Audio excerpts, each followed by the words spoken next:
Okay, we'll call the Hello. Williams County Planning and Zoning Commission to order for the August meeting. Would you call the roll, please? Mark? Here. Chris? Sherelle? Here. Dan? Yes. Barry? Yes. Louise? Here. Adam? Here. Shane? Here. Tate? Here. Okay, we have a quorum. We will proceed. Minutes from July 15th. What are your wishes? Motion to approve. And a Motion second. approved. All in favor? Aye. Aye. Opposed? Motion carries. First item, Sam, are you ready?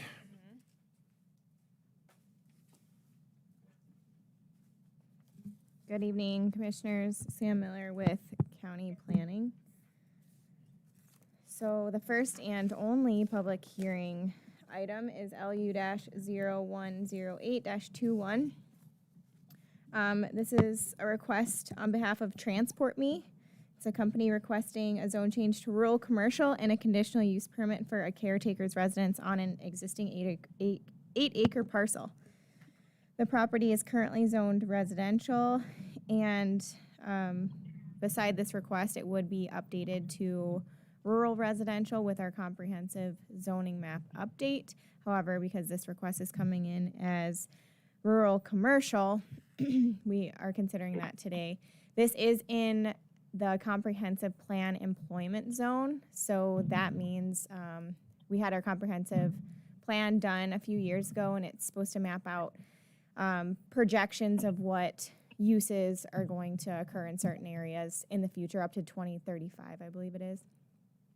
This area is zoned for future commercial and industrial uses.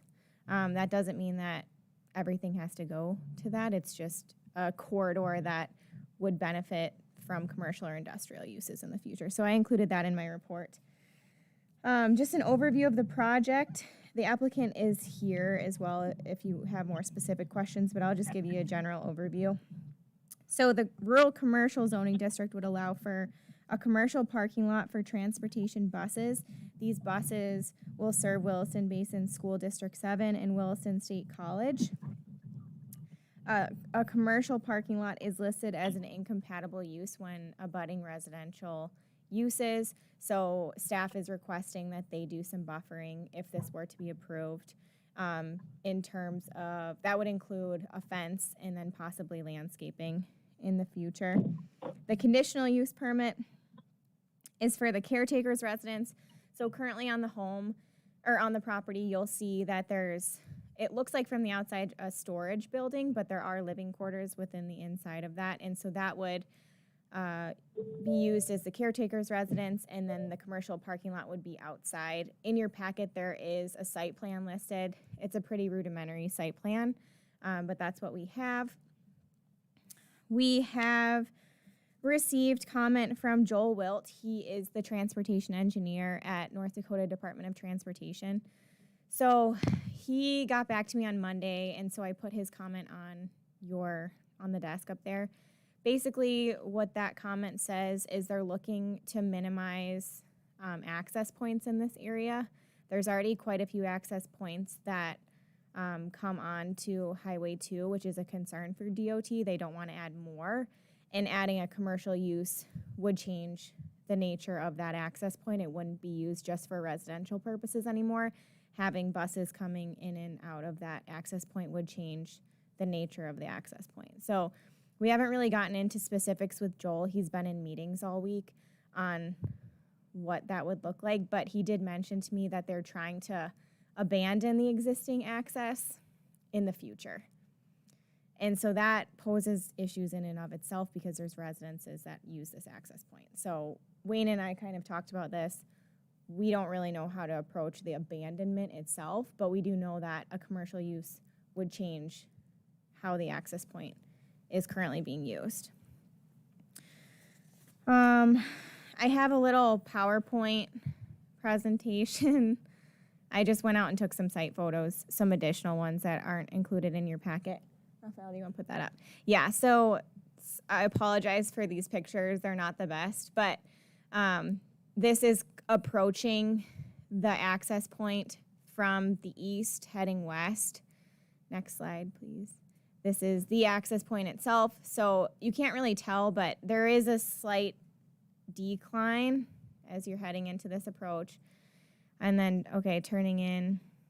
That is the property, and that's the storage unit, or sorry, the building with the living quarters in it.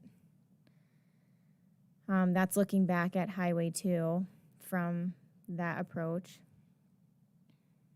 And then that's the existing road to access more residences down the way. And then, as you can see, that's the Transport Me's property off to the right. That's just a panorama view of the site. So the parking lot would be just to the south where they would park the buses. I've included like the stats on how many buses. So there will be 5 school buses for K through 12 and 5 shuttle buses, and then 2 big motor coach buses. So between 12 and 13 buses of varying sizes. And then they'll have 4 full-time employees and 5 part-time employees as needed. That's information from the applicant. So part of our recommendation would be for them to hard surface the parking area, just because that area does experience water. It's topographically challenged in that area. So if this were to be approved, we'd want them to hard surface the parking area. And then they would have to install a buffer of a minimum 6-foot-high privacy fence composed of opaque material, just so you can't see through. It can't be a chain link fence. And then all employee parking must be located within the commercial parking lot area as well. So no parking along the main access road. And then also, I would request, this isn't a comment that I have listed in your packet, but this is something after speaking with Joel Wilt from NDDOT, I would like to have you consider this comment as well, that they must obtain approval from DOT for the commercial access. I really want them, if this were to be approved, I would really want them and DOT to get on the same page. And that's all I have. So if you have specific questions for the applicant, they're in the audience. And Wayne is also here too. Yeah.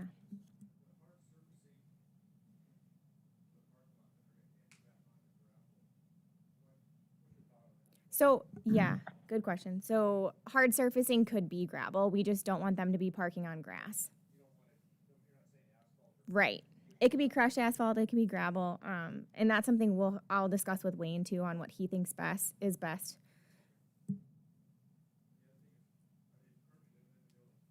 I believe so. Yes.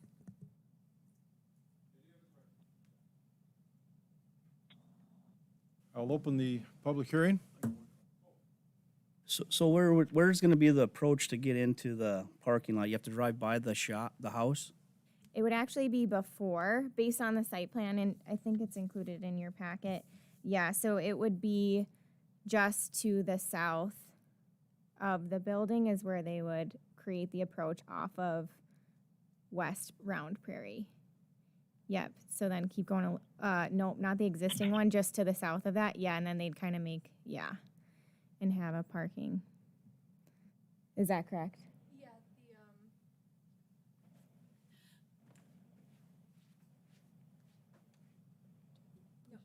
Okay. So the people that originally built the building and reorganized the landscape that we purchased it from, there's a rudimentary drive and a flat pad there already that's big enough for the parking lot proposed. So is that road there, is that a township road or is that a residential road going up there to that other properties too? It says at the end of the road, it says Round Prairie Township Road. So when it was platted, it is a public road and it's maintained by the township.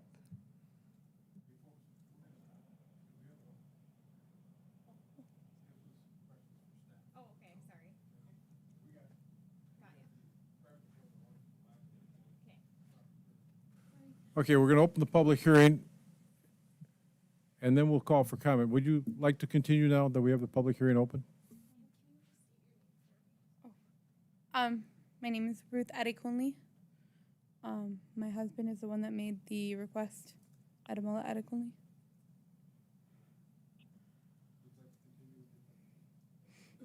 So that's a township road there, going up to the, past that? From what I understand, there's a sign at the end of the road when you turn onto the road.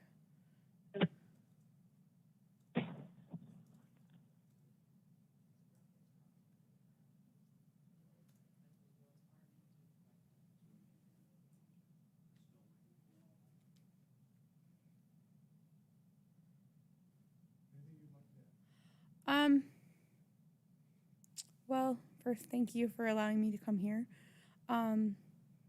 But we really want to be able to utilize this as an ability to keep our business running, to make it easier for us to provide more transportation for the kids here in Williston. Right now, there's a lot of issues with transportation, and we're really trying to improve that and make it possible for parents to get their kids from in school. We're really trying to help parents that we have a lot of people that are calling every day. We're trying to keep our fees low so that parents can afford the transport, and having our own place to park rather than having to pay between $250 to $400 per bus to park in another lot that we're paying to park in, would make a big difference for us to be able to keep the rates low for our customers here in town.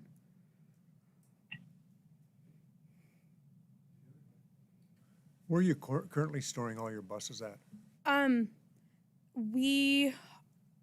We've moved them a few times because different places have raised rates on us. We were for a while parking at Williston Truck Facility. That location was really difficult to get to, especially in the winter, because the road up there had a tendency to wash out with the rain.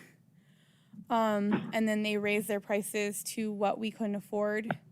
And then we moved to the Williston Truck and Trailer facility. And currently we're parking, I'm not even sure what the address is, of the current parking lot that we're renting. They're allowing us, it's a shop that works on our buses that's allowing us to park there for a short period of time.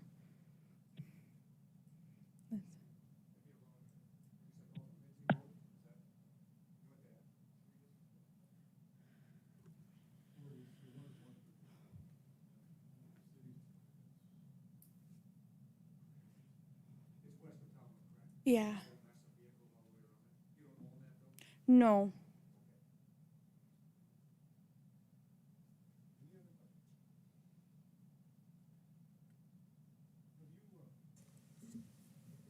Are you contracted with District 7 at this point? No, we are a completely private company that's providing busing directly to the parents, because due to certain zoning and stuff, the schools either are unable to provide busing for students in town, or I'm not sure, but why they don't provide busing.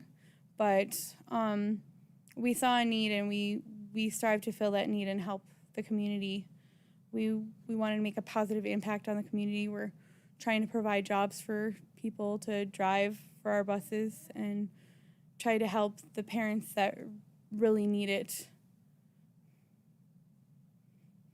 Well, the question of why the school district has never provided busing, I think, goes back to the fact that when this community was built, there were neighborhood schools, and now we've outgrown that. Any other questions? For the approach just into it, like it did look kind of steep. I mean, not a semi driver or anything, but just from the look of it. Is there any like regulations on that? Like how wide the turn has to be? Does that fit the regulations?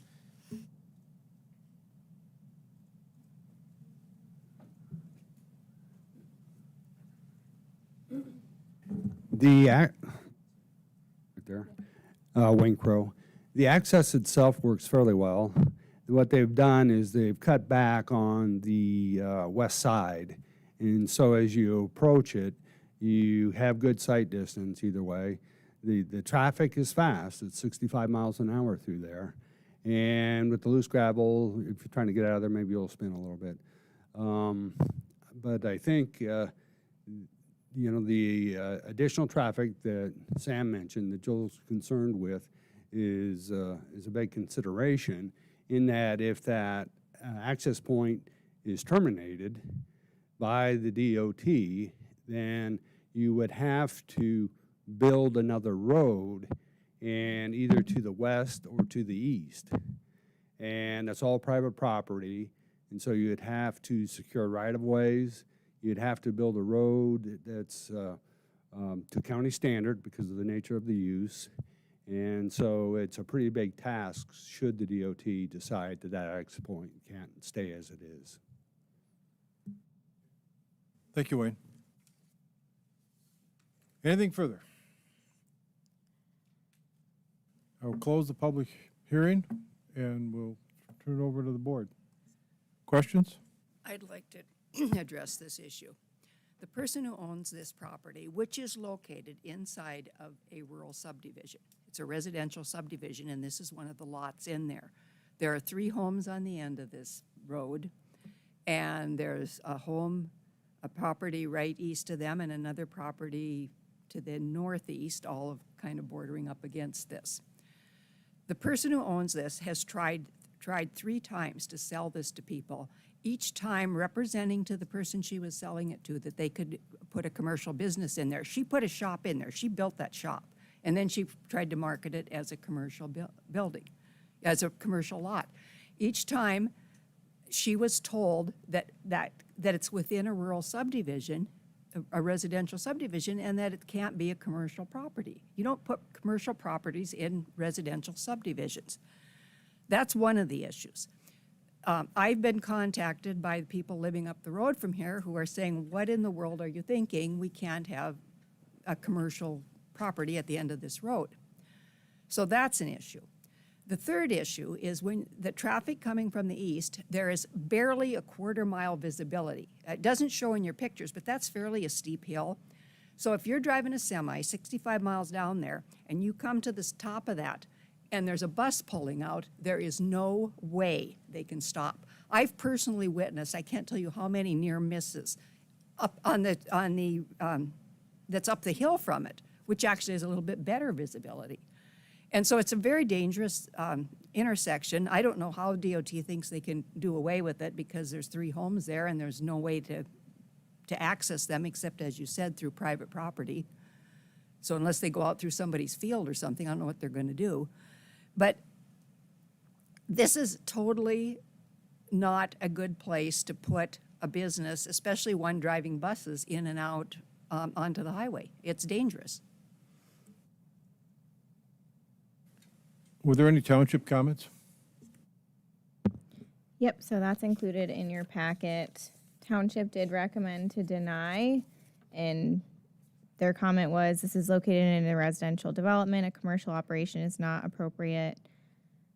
The approach is dangerous as there's no visibility for eastbound traffic. Thank you, Sam. Shrill, is that a dead-end road? Yeah, it's a dead-end road. It goes up. It goes up a little bit farther, maybe not quite a quarter mile, and then there's 3 houses up there at the end. Any other comments? Any other questions? Tate, Barry, anything? No, I've driven out there a few different times. I actually did last week, and Sherelle was spot on. That is an incredibly dangerous intersection or whatever access you want to call it. And again, that subdivision was not designed for commercial use. And I would also want to note that subdivision existed before the comprehensive plan. So that subdivision has been there since the 1970s. Anyone else? What are your wishes?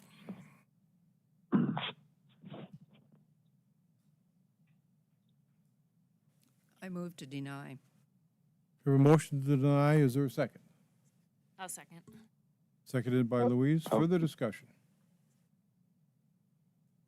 You know, I agree with him. I really appreciate what you guys are doing. I mean, it's a business that definitely has to be here for the parents, because all the parents are working these days. But I think there are better areas that you can get to for something like this. I think there's a lot of property for sale if a person does some looking. And I think there's better stuff out there for you. I do agree.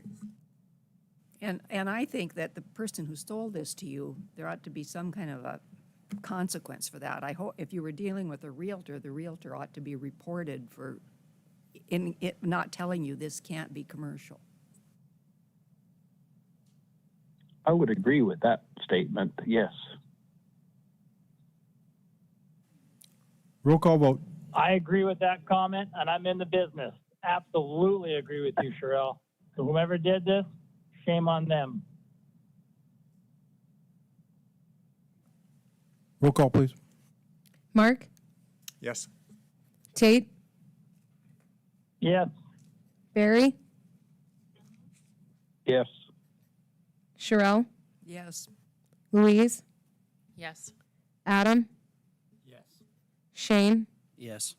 Dan. Yes, motion carries.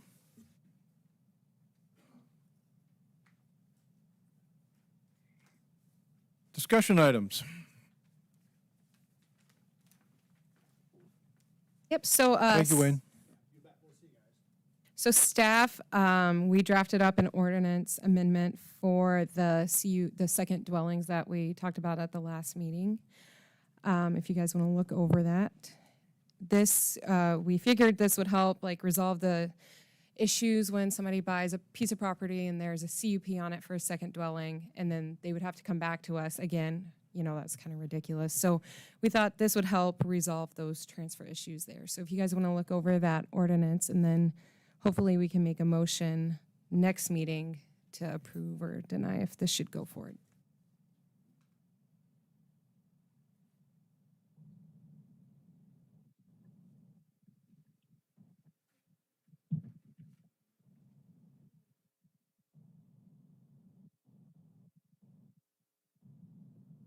Hey, Dan, can I ask a question?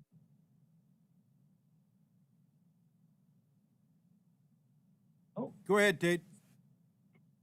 Okay, say on regarding that ordinance or whatnot, I see you reference the temporary housing. We're not changing that, are we? No, we're not.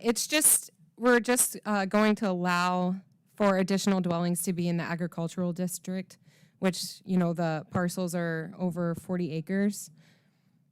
Like urban residential and residential, they would still have to go through that CUP process, but for agricultural properties, they would not. Okay, so I just want to make sure, because all we're going to do is renumber the current temporary workforce housing facility. So we're not going to open that door again at this point, correct? Nope, this doesn't have anything to do with the temp housing. Okay, thank you.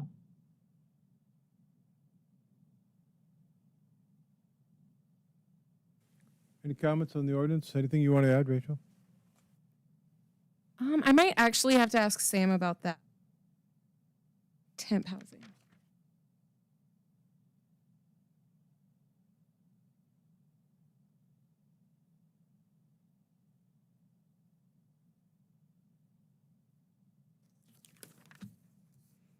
Oh, no. So that's just a listed use within that district already. So it's not altering that part of it. It was just altering the number of single-family dwellings that would be allowed in agricultural, in the agricultural zoning district.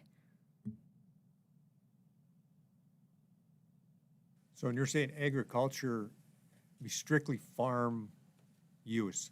Okay, yes. So this proposed ordinance would allow for properties that are in full compliance with the agricultural zoning district. So 40 acres operating under, like within the use that's listed in agricultural zoning districts. They would be allowed to have 2 dwellings on their property without having to come before you and the Board of County Commission to get approval for the second dwelling. We figured there's enough acreage on the property, we would still be able to regulate like the distances, make sure both homes are within compliance for international building code and fire code, as well as planning setbacks through our building permitting process, but they wouldn't have to come before the commission. We've just looked through all of the additional single-family dwellings that have been proposed for agricultural districts in the past few years, and they've all been approved. There's never been an issue because they've all been at least 40 acres in size, and the majority of them, if not all, have been for family members.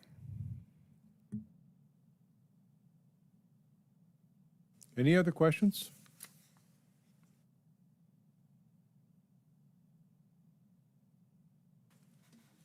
Are you looking for a motion from us, or is this going to the county commission? Nope, not for this meeting, just if you guys want to look over it, and then the next meeting, we're going to try to go forward with that.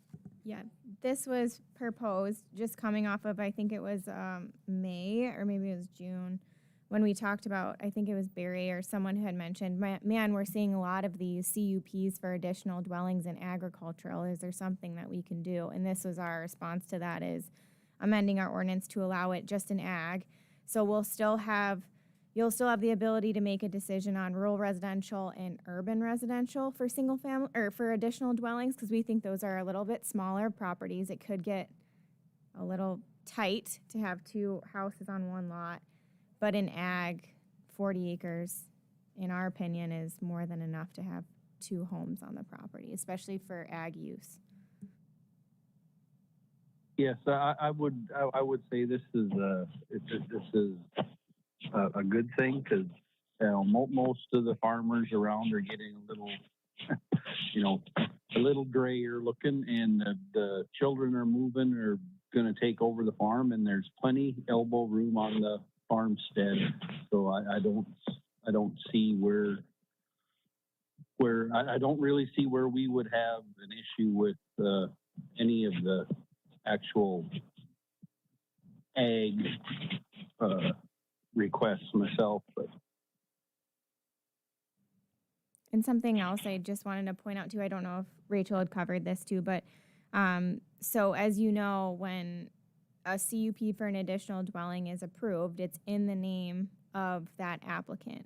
When they go to sell the property, there's now 2 permanent homes on that property, but within our ordinance, they would have to reapply for a conditional use permit, the next property owner, to do that.